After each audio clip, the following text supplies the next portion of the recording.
Items are pretty much the entire game, so we'll take a quick look at how the stats on an item affect your actual stats in your character sheet.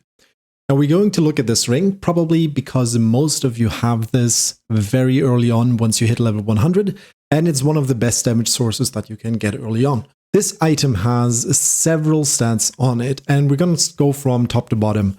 The first thing we see is item level 145. Now item level 145 affects the base values right underneath it. If I would have an item with less of an item level 145, it would look more like this, which means we don't really care about the base values percentages. What we care more about is the actual item level.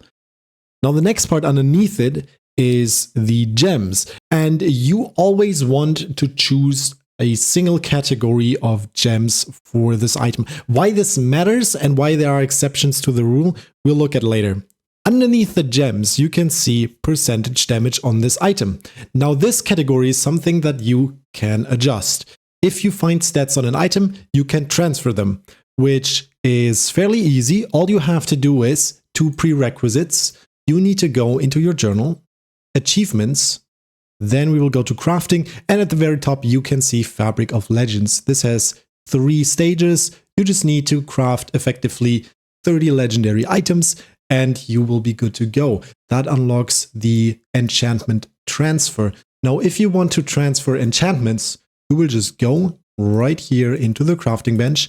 You will throw in 2 items. It does not matter whether they're shields, armors, weapons, whatsoever. And you can select single enchantments, which allows you to select a single enchantment. In this case, it goes from top to bottom of the list that it shows you right here. If you've already transferred perfect stats onto an item, you can just transfer all of them, which just swaps off all enchantment sets between the items. That's pretty much it. Now, when we take a look at this item again, we can see that there's 4 times damage on this item as the enchantment. This does apply to your gems as well. This is why I'm saying you generally don't want to mix and match your gems. You want to have one category of gem in this item and utilize them as much as possible, since gems are pretty much 70% of your damage, just as an average. They have a huge impact on the character. At the very bottom, we also see 2,612 damage on this item as a unique value. Now, unique values are unique to unique items, and they do in almost every case, with a single exception of the Big Game Hunt cape, scale with the enchantments. So this means that this single ring is worth 1800 damage as the base value. Then we add the 7000 damage on this item through gems on top of that, which is 8800 damage. Then we also add the 2600 damage on this item from the unique values, because all of these are flat damage values. And on top of that, 11,400 something damage, we are going to add the percentage-based damage on this item enchantments, which in this case is 5,000 damage for each enchantment. So this entire item is worth 32,000 damage roughly, or pretty much 2/3 of this item is just the enchantments. Just the enchantments paired with the proper gems. Those are the most important things. Now, keep in mind that we are not done with the damage calculation. So we have 32,000 damage on this ring roughly. Now that we unequip it, we can see that there's a huge discrepancy. Now we're losing about 85,000 damage. That's way more than 32. What is happening?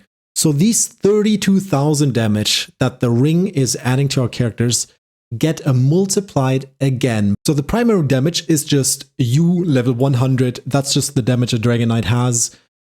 It's the lowest of all 4 classes, but that's what we get, 16,800.